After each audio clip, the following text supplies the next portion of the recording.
Hello friends, you might be wondering why I am filming this video from the comfort of my home, of my computer chair.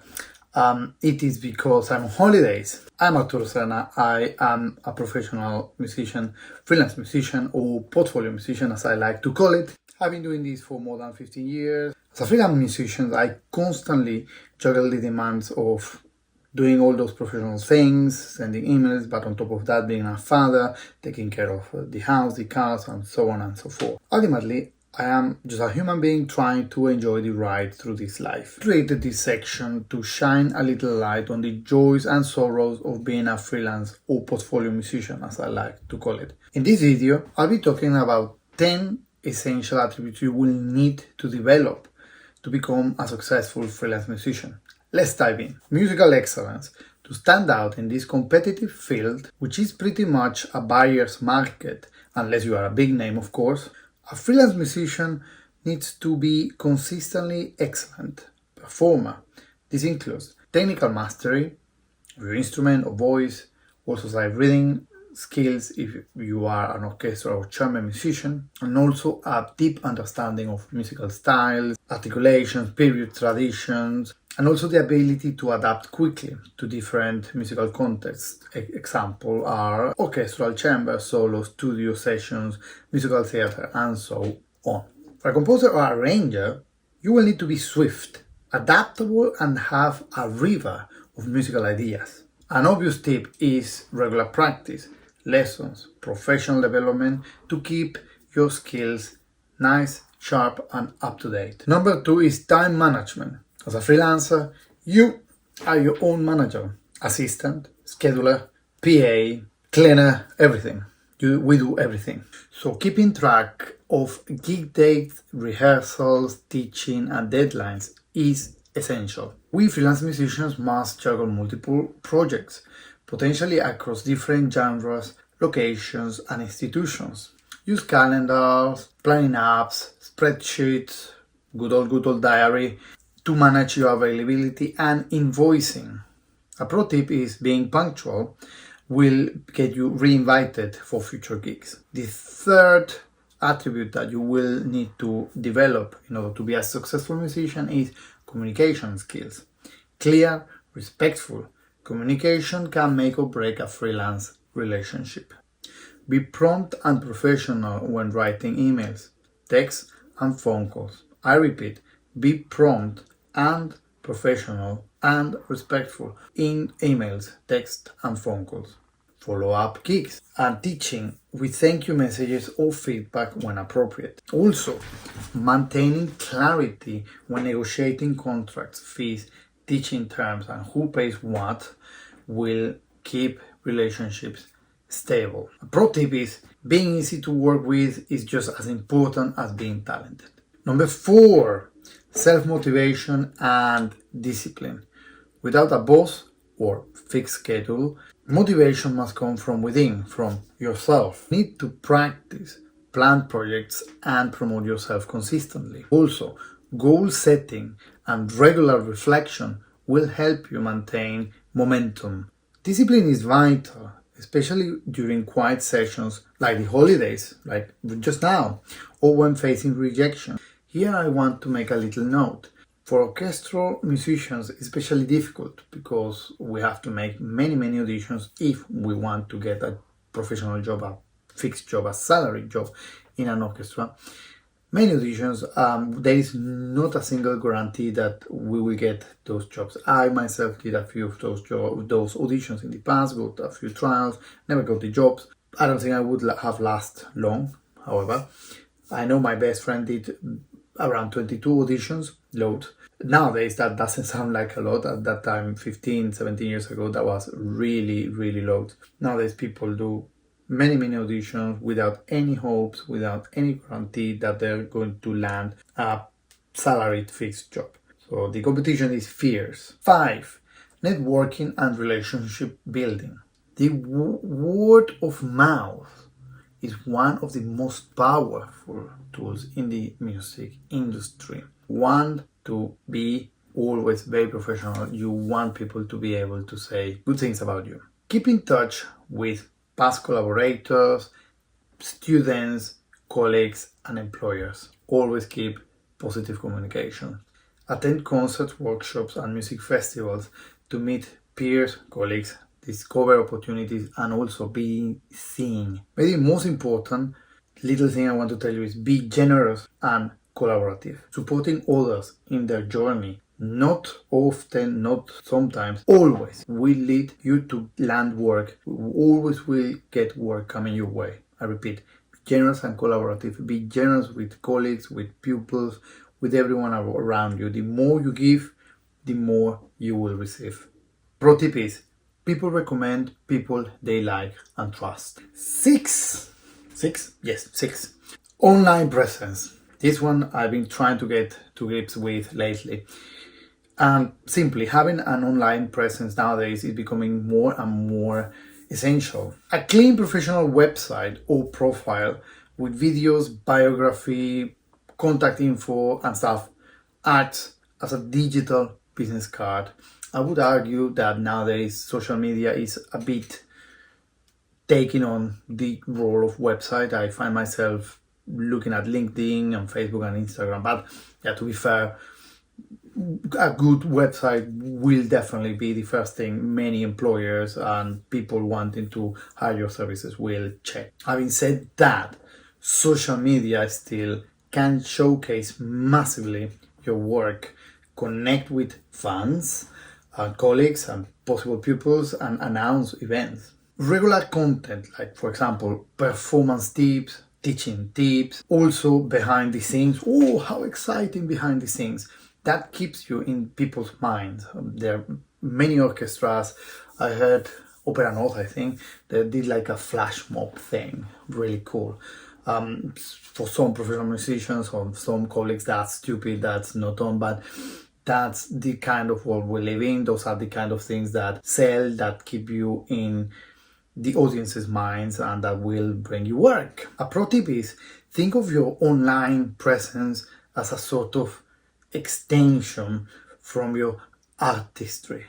Yeah, I know, sounds a bit dodgy, strange, but yeah, think about that. So in that way, so that hopefully will help you. It does help me. 7, business and financial wisdom. Understanding the basics of running your own business. Yes, if you are a freelance musician, you are a business. You have a business. You have many jobs, but it's in a business. So start seeing it as one. If you keep a close eye and try to learn always, your business will not only survive, but hopefully also thrive. Set fair rates. This as a teacher, because some people, they will ask you what your rate is, what your price for an hour of lesson is. You want to set fair rates, but also understand your own worth. I always struggle with the times when I have to raise my fees, because I have always this sort of thinking, is what I teach worthwhile? Is it really worth this amount of money? So I'm always thinking about the value of what I give. So that's why I always try to give as much value as I can, because I am aware that money doesn't grow on trees necessarily. Also, we have to learn to negotiate. Sometimes you have to, when you know your worth, you have to know when to say, look, this is my price, this is what my work is worth. Sometimes you have to say no. I can count with the fingers of one hand the times I had to say no. I don't say no often. I have a real problem with that. I tend to say yes to everything because I see opportunities and everything is so exciting. But you need to learn when to say no. You need to know, look, that's very exciting, but it's not for me right now, or it's not in your interest, so on. So learn to say no. A pro tip is, consider basic training on mentorship in self-employment, and here comes taxes. You need to get really, really well informed. Even if you have an accountant, which I do, you want to know what to claim, what not to claim. I think I'm gonna do a video about taxes very soon, because it's a topic I feel very passionate with, and that many musicians find themselves, I found myself paying loads more of taxes than I think I should have paid. So it's something that we can certainly freelance musicians, we can potentially use to our advantage, always legally, of course. And also budgeting. So you need to think about your getting a basic training on self-employment, taxes, and also budgeting. We freelance musicians, I've seen it with many colleagues, 1 month we earn a mountain of money and you think, ka-ching, I'm rich, yay! But the next month you earn nothing. And then the next month you earn half of what you need to pay the rent. And then the next month you earn a bit more. But there's always this roller coaster. It's very exciting. That's why I do it. No, I'm joking. But it gives you some freedom. I would argue that you exchange a 9 to 5 for a 24/7. But anyway, that's not the point. So you need to also be very, very savvy and learn to budget. It's really trial and error, and also trying to see in the future. I know that January is a dead month, and also August is a dead month. August or September. Those 3 months, I know my income has a little dip because it's the holiday. So I mainly teach.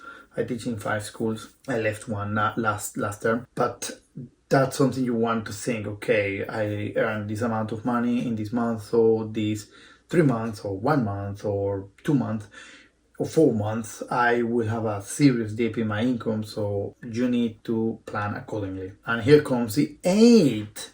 So the 8 is emotional resilience. The freelance life can be very uncertain and emotionally draining, emotionally demanding. As I said in a previous point, doing a lot of auditions and trying to get work, sending letters and facing rejections, which, make no mistake, you will, if you're a young musician getting into the profession, you will get a lot of rejection. We all do. It's not that you are rubbish or anything like that, but it's the job. Is how it goes. Rejections, cancellations, and slow periods, as we just said in the last point, are normal.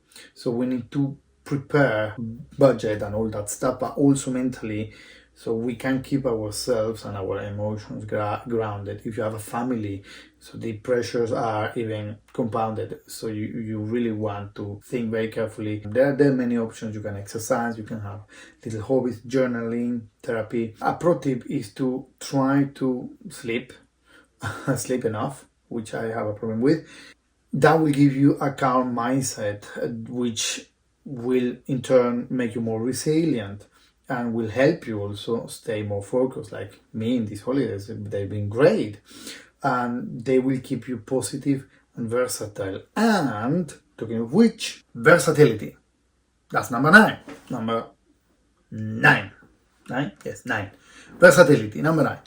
Freelancers should not only be able to adapt to various musical styles and situations, but we also need to be able to foster diverse abilities, such as being able to play in different styles such as classical, pop, rock, jazz, folk music, musical theater, etc. Also, if you can, I don't have it, but if you can and you have it, learn to sing, also arrange, compose, conduct. We freelance musicians should also be able to offer multiple services. For example, teaching, accompanying, recording. I know some colleagues, they have skills on sound production that is pretty cool, and so on. A pro tip is diversification has a huge potential to provide with more income opportunities. Also creative satisfaction and professional capital that can in turn be transformed into increasing your income and getting more opportunities and more reputation in the field. And finally, number 10, lifelong learning. Successful freelancers stay learning and keep always curious and growing. The best thing a freelance musician can do is to stay always practicing. Keep getting informed, keep reading, keep up to date with new trends and new ways of playing. Also, it is very important to stay in touch with current trends of education, recording and performance, as these are like technology. They always progressing, advancing and changing. You want to also constantly keep looking for feedback and actively seek advices from friends, colleagues, and even pupils. Some of the best advices I have ever received came from non-musicians. So no one is so wise that they can not learn from anyone, and no one is so ignorant that they can't give a piece of advice that might be very useful and can indeed change your life. And last pro tip, each gig and each lesson is a chance, an opportunity to learn something new. Lastly, if you found some value in this video, please do subscribe. I realize that 85% of the people who watch this channel, they do watch, they come back, but they are unsubscribed, so that's not good. So if you want me to keep putting and posting new stuff, do subscribe, do comment, do engage with me, and I will be very happy to engage with you. Bye.